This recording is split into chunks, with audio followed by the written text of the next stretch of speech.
myself and the rare Emma Bear, Mama Bear, and me, Sunny Shadow. What's up? Today, is going to be reading this book for us that she wrote, Meeting Your Grief: How to Recognize, Understand, and Manage Your Journey Home. So, without further ado, let's get you on the camera and boom. All right. Grief and loss. Grief is a natural, healthy. Grief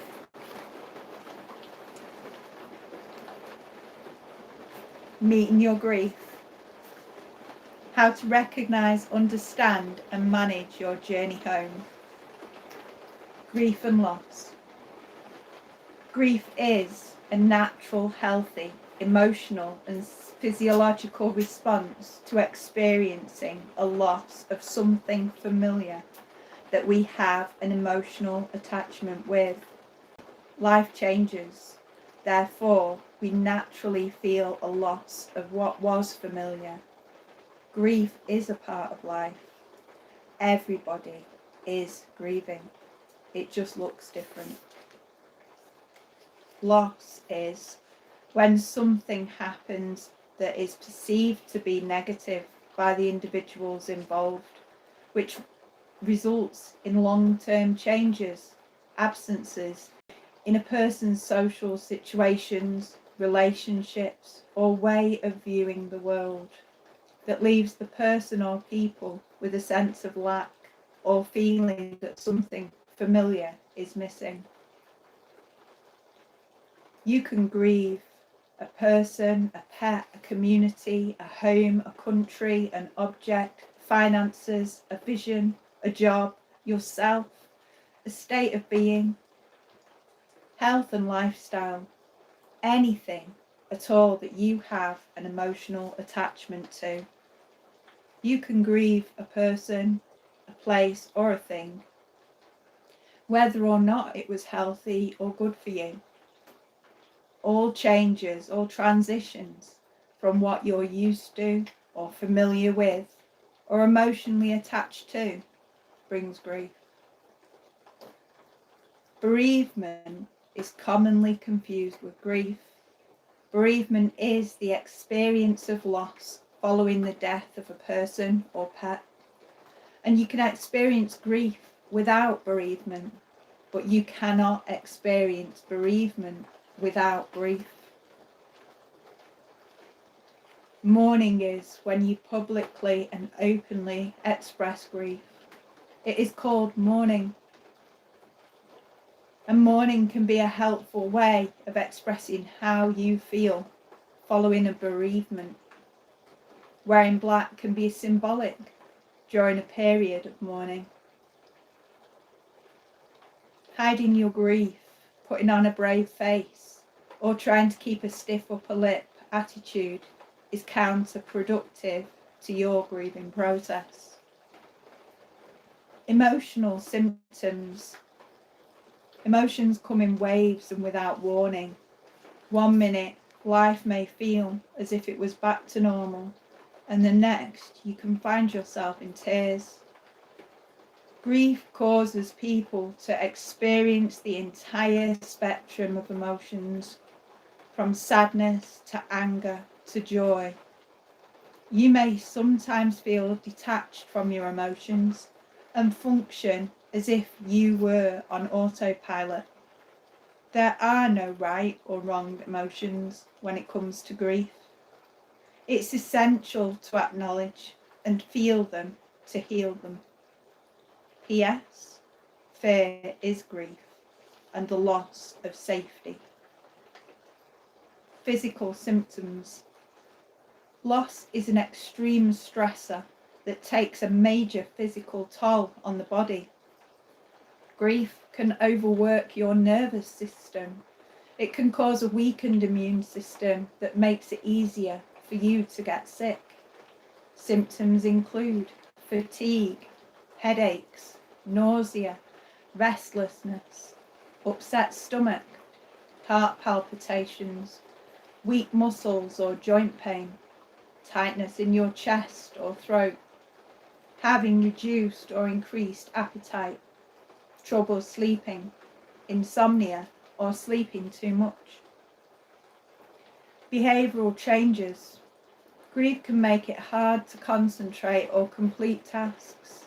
Symptoms include confusion, trouble thinking or making decisions, feeling as if you have lost a sense of hope or direction, difficulty focusing on anything other than your loss, difficulty remembering or keeping track of responsibilities, reactivity.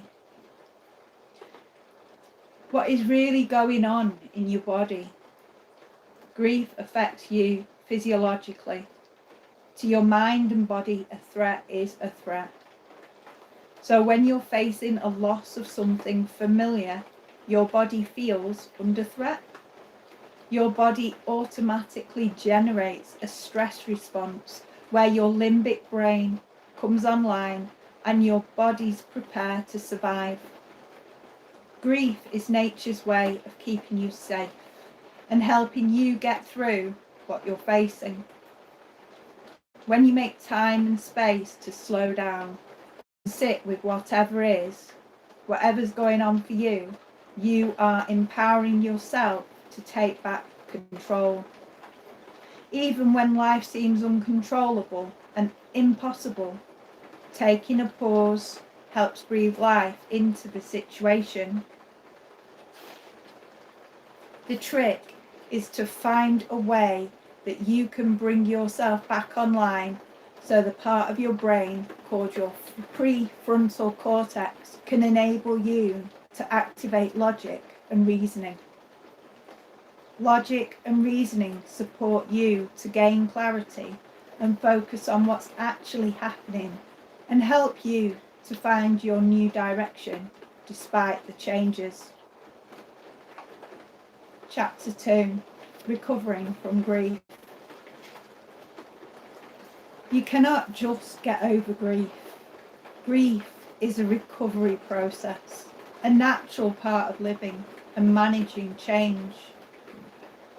The process is as individual as you are, and although you come across people and situations which resonate, it is impossible to know or understand what another person truly feels.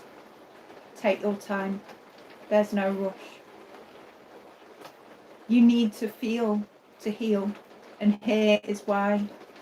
Through acknowledging what shows up, it simply turns into something else and falls away. Imagine your feelings are like a heavy suit of armour protecting your most vulnerable self. As the subconscious realises emotions and feelings are no longer needed, they drop away and you feel much lighter. Sounds too good to be true, doesn't it? Science backs up this newer way of somatic experiencing from Peter Levine.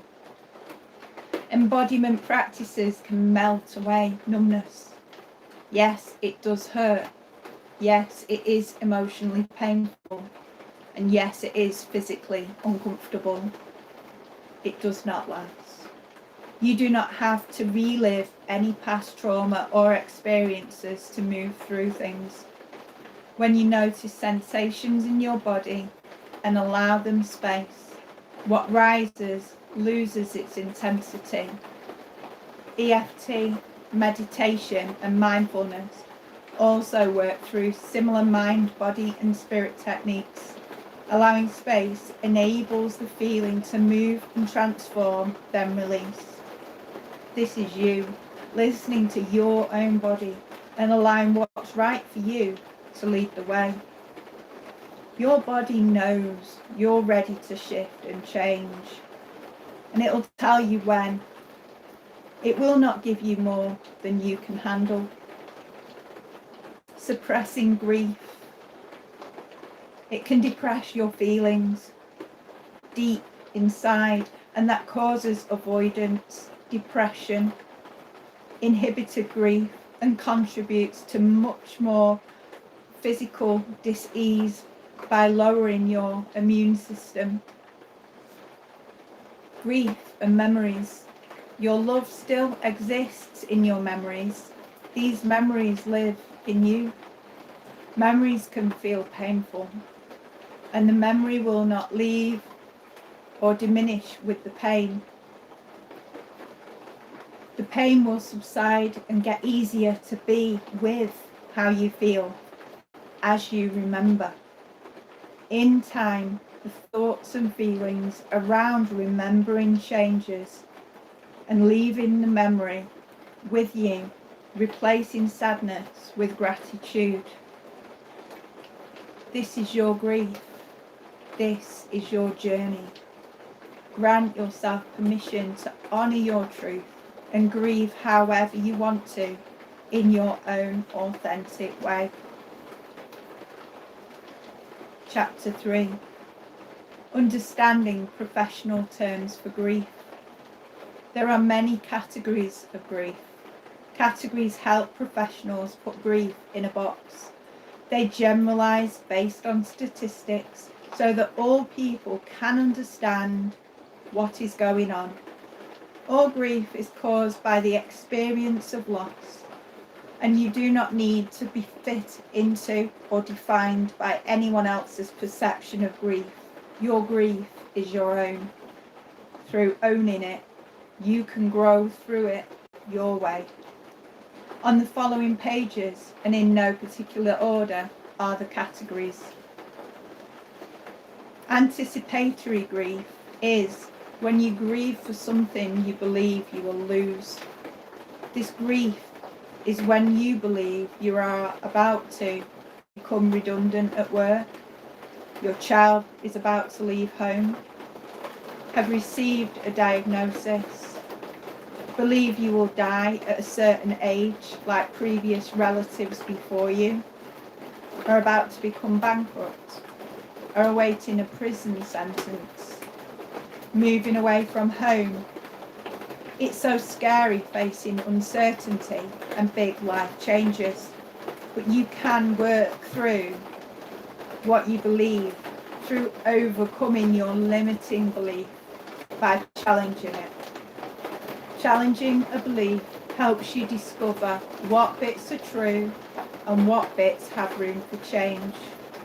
This helps gain clarity, and you can weigh up the matters at hand and discover new opportunities that help you manage your anxiety and grief in a healthy manner.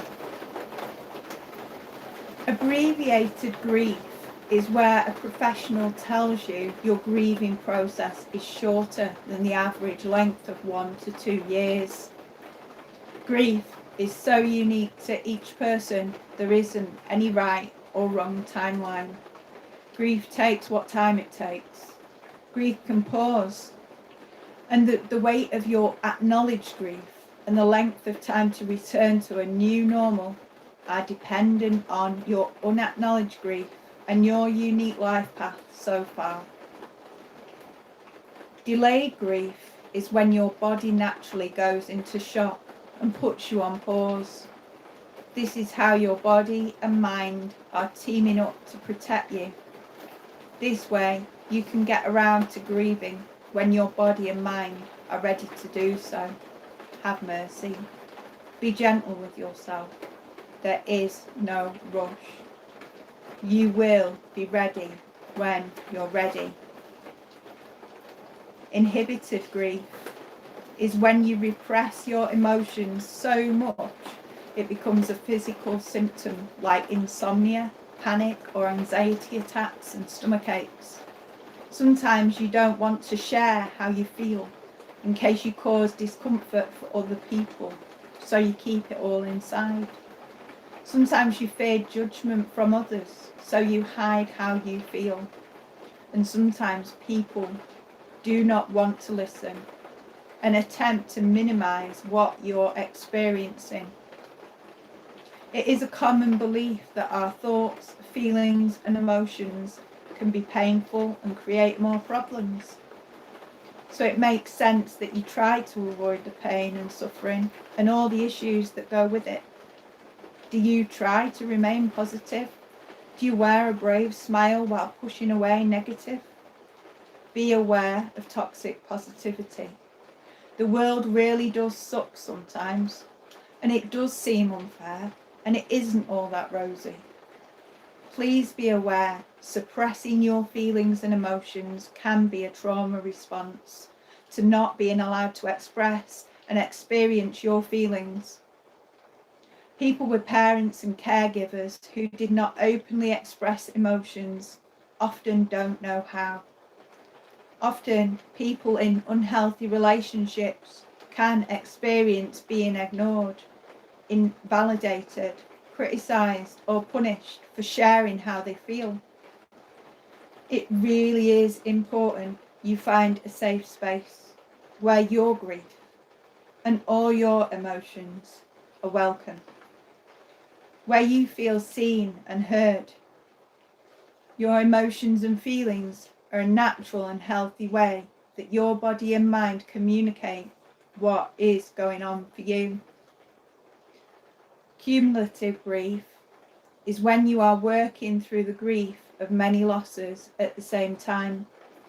Remember, it could be many types of losses or deaths, like the loss of health, job and money following an accident or illness.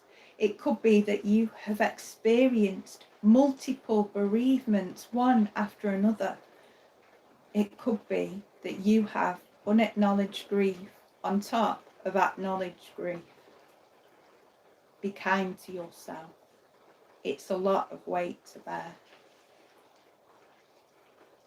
Collective grief is when a major event affects a whole group or collective of people. People often minimize or compare grief when it is collective. It's still grief.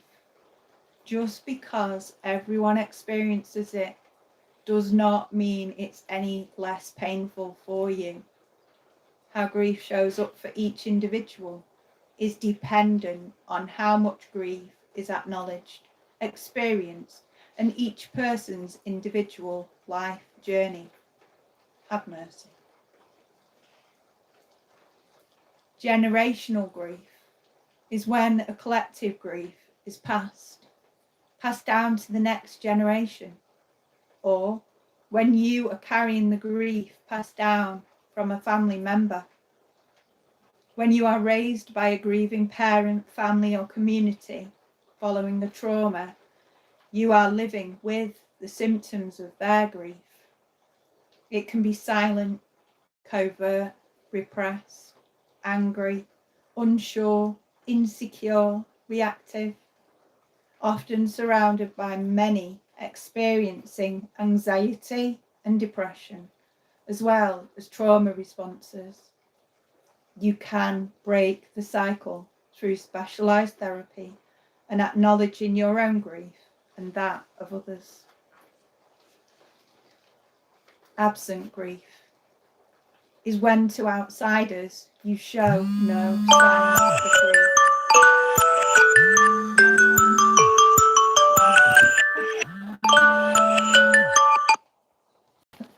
Maybe that's a good moment to stop. Yeah. Awesome. And have a drink.